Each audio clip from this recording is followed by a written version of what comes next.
BRS పాలనంతా లూటీ అన్నారు CM Revanth Reddy. Bathukamma చీరలు, గొర్రెల పథకం, కాళేశ్వరం వంటి పథకాలతో దోపిడీకి పాల్పడ్డారన్నారు. ఎవరికి హాఫ్ నాలెడ్జ్ ఉంది, ఎవరికి ఫుల్ నాలెడ్జ్ ఉంది అనేది అందరికీ తెలుసన్నారు సీఎం రేవంత్ రెడ్డి. ఆ సెంటిమెంట్ను కూడా దోపిడీకే ఉపయోగించుకున్నారు. గొర్రెలు మా యాదవ్ సోదరులు అమాయకులు, మంచోళ్ళు, నమ్మితే ప్రాణం ఇచ్చేటోళ్ళు. మా కుర్మ యాదవ్ సోదరులను అడ్డం పెట్టుకొని వందలాది కోట్ల రూపాయలు కాళేశ్వరం మీద మేము పెట్టిందే 80,000 కోట్లు, కాళేశ్వరం ప్రాజెక్టే 80,000 కోట్లు అయితే లక్ష కోట్ల రూపాయల అవినీతి ఎట్లా జరిగింది? రాహుల్ గాంధీ గారు లీడర్ కాదు రీడరు అని ఇట్లాంటి మాటలు వీళ్ళే మాట్లాడారు. ఇప్పుడేమంటుండు? ఇప్పటివరకు మేము 94,000 కోట్ల రూపాయలు కాళేశ్వరం ఖర్చు పెట్టినామంటున్నాడు. నిన్నటికి నిన్న పోయి చూసిర్రు ఎట్లా కూలిందో, ఇంకేమైనా మిగిలిందా లేదా అని. ఇవాళ ఇన్ని తప్పిదాలు చేసి ఉన్నాయని నమ్మి రంగారెడ్డి జిల్లాలో, తమ రంగారెడ్డి జిల్లా నుంచి రిప్రజెంట్ చేస్తున్నారు అధ్యక్ష, రంగారెడ్డి జిల్లాలో ఉన్న ఆస్తులు అమ్ముకుంటారు. ఇవాళ చేవల్ల ప్రాజెక్టును మొత్తం నిర్వీర్యం చేసి ఇంకా సిగ్గు లేకుండా వీడికొచ్చి మేము వెలుగబెట్టినామని ఇవాళ వీడికొచ్చి మాటలు చెప్తుండ్రా. కాంగ్రెస్ పార్టీకి పోయినసారి 19 మంది ఎమ్మెల్యేలు ఉంటే 5 మంది 6 మంది అని ఎట్లా లెక్కలు చెప్తాడు అధ్యక్ష? అధ్యక్ష, ఇవాళ తెలంగాణ సమాజం మొన్న జరిగిన శాసనసభ ఎన్నికలలో కాళ్ళు చేతులు ఇరిసేసిండ్రు, అయినా మారకపోతే పార్లమెంట్ ఎన్నికలలో ఉరి తీసిండ్రు. గుండు సున్నా ఇచ్చినాక కూడా బుద్ధి మారకుండా ఇట్లా మాట్లాడు కరెక్ట్ కాదు అధ్యక్ష. విద్యుత్తు మీద కూడా నేను మా మంత్రివర్యులు చెప్తారు, విద్యుత్తులో కేంద్ర ప్రభుత్వాన్ని మేము ఏదో పోరాటాలు చేసినామని తప్పుడు ఒప్పందాలు ఏమేం చేసిండ్రో, మీటర్లు పెట్టడానికి ఒప్పుకున్న అనుమతులు ఏంటో అన్ని లెక్కలు తీసి ఇదే సభలో పెట్టి అడుగుతాము. ఇప్పుడు మీ ద్వారా వారు నిజంగానే చాలా నిజాయితీగా నడుపుంటే నేను ఒక్కటే మాట అడుగుతున్నా, బతుకమ్మ చీరల మీద, కేసీఆర్ కిట్ల మీద, గొర్రెల పంపకాల మీద, ఈ 3 పథకాల మీద మీరు గొప్ప పథకాలు అంటున్నారు కదా, దీని మీద విచారణకు సిద్ధంగా ఉన్నారా? దీని మీద సమాధానం చెప్పండి అని నేను అడుగుతున్నా అధ్యక్ష. సభ్యులు తప్పదోవ పట్టించినప్పుడు రికార్డులను సరిదిద్దాల్సిన బాధ్యత సభానాయకుడిగా నా మీద ఉన్నది అధ్యక్ష.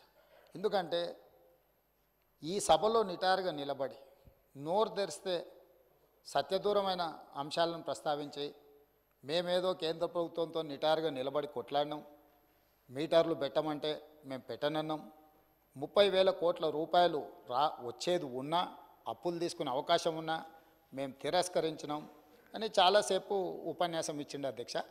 ఎంత అబద్ధం అంటే, నేను సంతకాలు పెట్టిన డాక్యుమెంట్లు ఈరోజు సభలు పెట్టదలుచుకున్నా అధ్యక్ష.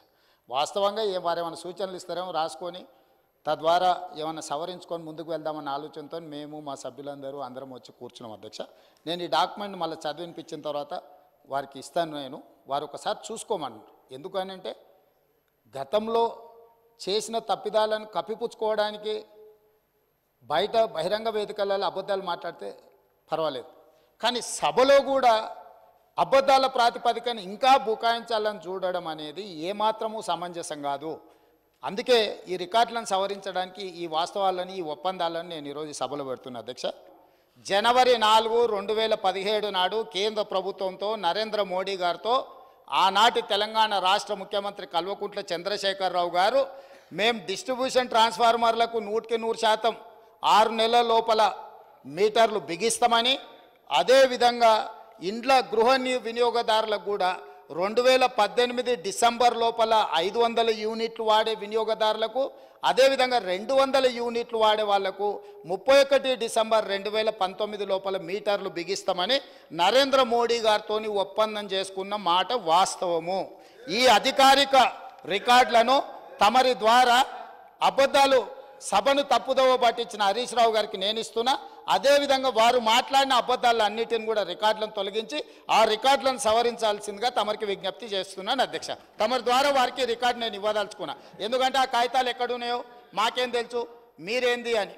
అందుకే అధ్యక్ష, మా వెంకటరెడ్డి గారు ఒక మాట చెప్పారు, వారికి హాఫ్ నాలెడ్జ్ అని. వారికేమో హాఫ్ నాలెడ్జు, పెద్దానికేమో ఫుల్ నాలెడ్జు. ఇక మేము ఏం చేస్తాం అధ్యక్ష?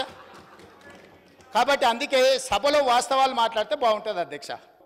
జనవరి 4, 2017 నాడు కేంద్ర ప్రభుత్వంతో నరేంద్ర మోడీ గారితో ఆనాటి తెలంగాణ రాష్ట్ర ముఖ్యమంత్రి కల్వకుంట్ల చంద్రశేఖరరావు గారు మేము డిస్ట్రిబ్యూషన్ ట్రాన్స్ఫార్మర్లకు 100% 6 నెలల లోపల మీటర్లు బిగిస్తామని, అదేవిధంగా ఇండ్ల గృహ వినియోగదారులకు కూడా 2018 డిసెంబర్ లోపల 500 యూనిట్లు వాడే వినియోగదారులకు, అదేవిధంగా 200 యూనిట్లు వాడే వాళ్లకు 31 డిసెంబర్ 2019 లోపల మీటర్లు బిగిస్తామని నరేంద్ర మోడీ గారితో ఒప్పందం చేసుకున్న మాట వాస్తవము. ఈ అధికారిక రికార్డులను తమరి ద్వారా అబద్ధాలు సభను తప్పుదోవ పట్టించిన హరీష్ రావు గారికి నేను ఇస్తున్నా. అదేవిధంగా వారు మాట్లాడిన అబద్ధాలన్నిటిని కూడా రికార్డులను తొలగించి ఆ రికార్డులను సవరించాల్సిందిగా తమరికి విజ్ఞప్తి చేస్తున్నాను అధ్యక్ష.